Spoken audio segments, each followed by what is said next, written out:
Hallelujah.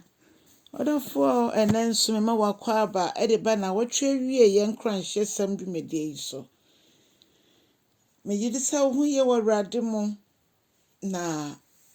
wotwe wie ye nso wa ye krado se onyankopon be na mo so mo watwe akra e de ama no. Eno ne nea e de na koma so kese. Enenso so ye behwe bibia e fe na abotire. Ye kasa abotire a Greek kasa mienu bi ene yekeka bomu na baako eye diadem eche ahinche se abotire a ohene na ehye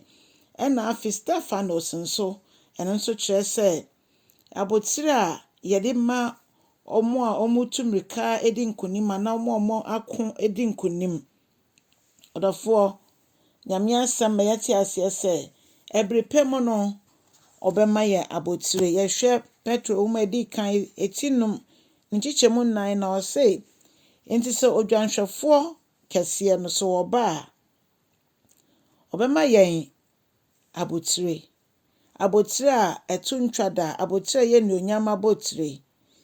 a eye enidie abotire eno no de breye adofonom se dia church abotire mu ne chese se wanko ni nkunim ana se wan meyo de hia na chese abotire mu bi eni ho betimi aye wodia ye wa abotire hodro bebre a ye beka ho asem no dofo odwanhwefo pa na oye odwanhwefo kese no obebe biom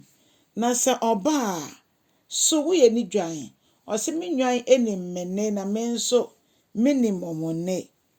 so papa Yesu nyame nkronkron kasa yete ne ni ana ene na edi adanse se ye onyankopon emma afi ye mfa ya kwan enwowan efise ye nimne a yedi na chi no se ono nko ani kwan na ye namne so a ye de ko onyankopon enchen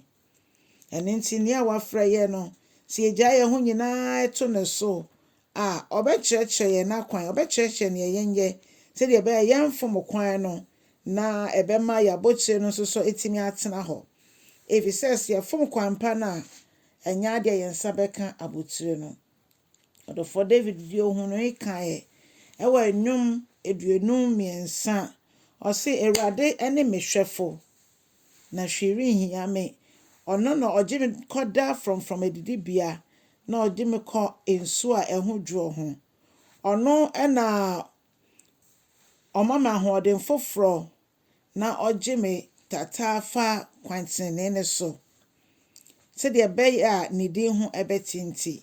impo seminam owo bonsan mumpo a minsuro musubia refise na ba efise de nyina okame ho na ba ene ne poma ena ode cheche me re ono ena watu me pono ewo matamfo anim na wama wasra me nguma me kru wanso aye ma ebuso ose yie ni adoye nko na bedi me chimi nkwa nde nyina na metna Awurade fie nso da afibo odofo se yetimi tena Awurade fie se yetimi makwan so dwanhwefo papa no ono a enjiji etata ode ye befa kwampa no so enti no at the end of the day na se bibia wie ye ne behu se enye ya ho ode bi mpo ne ye de ye bribi enyame nkronkron ho ode na ode hye ye mama yetimi edigina ye nan so yetimi de ye n'adwuma eno nti se adwuma no betimi aye mra gise ye de ho to odwanhwefo pa no so agise ye de ho to nkronkron so agise ye ma no kwan ma ne hye ye ma na ma ya akwankyere odwuma de ye di ama no na ne nyina awie no wakwa ma ye di ama ye awie no wodi ye nim kan ma yetimi di nkunim awie na afi wa ma ye abotire ye ne onyam abotire obi entimi nyimfiri ye nsam eni to ne adofo enema bi a etwe wachire ma emma wuntimi nye ne nyame pe no enne ya ho odin entimi nye nyame nkronkron ne betimi aboa ye enti bra wei brofo bekasa ye introduction to abotire ensama ye beken ho say wei ye nkyerkyeremu edikan a kyerkyere dia abotire eye no na watwe wie ye toatoa so no ye behwe abotire hodo a egidifo onyankopon esiesie amaye Ti de ba ye ni beba ye ho so ne nje mu mo bi mbefa ya Abotire. Onyame nhyira bebree yo sempekani e wo na wotwe wieye mu. Fa asɛm no ma afoforo na ma nyame kwan no ntutu anamo emma o. Na anche no sane we ni onye mo ye no biara anyo yeraba. So subscribe ya meso so be subscribe. Why na sanso dia nyame nhyira bebree. Na bribie ye di audio na video bia beba no nsa aka wo de. Hwe ho so yie na so aba ma Awurade ewo Yesu Kristo din mu. Amen.